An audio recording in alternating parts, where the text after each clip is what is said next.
Ernakulam മാടവനയിൽ Kallada bus മറിഞ്ഞ അപകടം. ബസ്സിനടിയിൽ കുടുങ്ങിയ ബൈക്ക് യാത്രികൻ മരിച്ചത് ഇടുക്കി സ്വദേശി ജിജോ സെബാസ്റ്റ്യൻ. പരിക്കേറ്റ യാത്രക്കാരെ ആശുപത്രിയിലേക്ക് മാറ്റി. മാടവനയിൽ സിഗ്നൽ ലംഘനം പതിവെന്ന് പ്രദേശവാസികൾ. ഇവിടെ ഇത് സ്ഥിരമാണ്. ഇവിടെ ഈ സിഗ്നല് ഒന്നാമത് ബസ്സുകാർ സിഗ്നൽ നോക്കൂല. ബസ്സുകാർ പ്രത്യേകിച്ചിട്ട് ഇങ്ങനെയുള്ള ബസ്സുകാർ ഇവിടെ നിൽക്കുന്ന ആൾക്കാരെ നടക്കുന്ന ആൾക്കാരെ നോട്ടൊന്നുമില്ല. അമ്മാര് അവിടെ റെഡ് സിഗ്നലാണ് കടന്നു പോകും. കോട്ടയം കുറിച്ചിജ്ഞാനായ പള്ളിയിൽ വിശ്വാസികൾ തമ്മിലടി.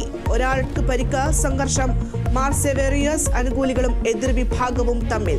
സംഭവം സെവേറിയസ് കുർബാന അർപ്പിക്കാനെത്തിയപ്പോൾ.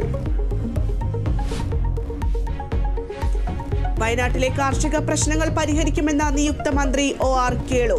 പട്ടിക വിഭാഗങ്ങളുടെ ക്ഷേമത്തിനായി പ്രവർത്തിക്കും. മന്ത്രിസഭയിലെത്തുന്നതിൽ സന്തോഷമെന്നും കേളു കേരള വിഷൻ ന്യൂസിനോട്. സത്യപ്രതിജ്ഞ വൈകിട്ട്. മുഖ്യമന്ത്രിയുടെ വിമർശനത്തിന് മറുപടിയുമായി മുസ്ലിം ലീഗ് മുഖപത്രം. ഭരണപരാജയം കേന്ദ്ര സംസ്ഥാന നേതൃത്വങ്ങൾ മനസ്സിലാക്കിയിട്ടും മുഖ്യമന്ത്രിക്ക് മനസ്സിലാകുന്നില്ല. ചന്ദ്രികയുടെ മറുപടി പ്രതിവാര എഡിറ്റോറിയൽ പംക്തിയിൽ.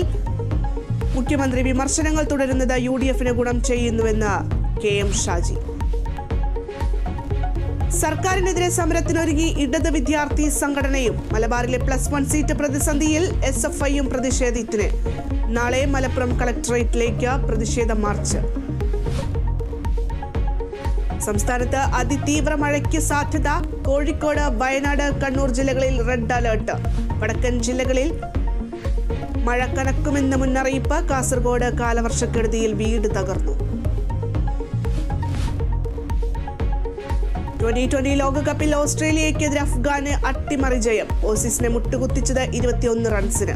ബംഗ്ലാദേശിനെ പരാജയപ്പെടുത്തി സെമിക്കരികെ ഇന്ത്യ. യൂറോ കപ്പിൽ തുർക്കിയെ തോൽപ്പിച്ച് പോർച്ചുഗൽ പ്രീ ക്വാർട്ടറിൽ.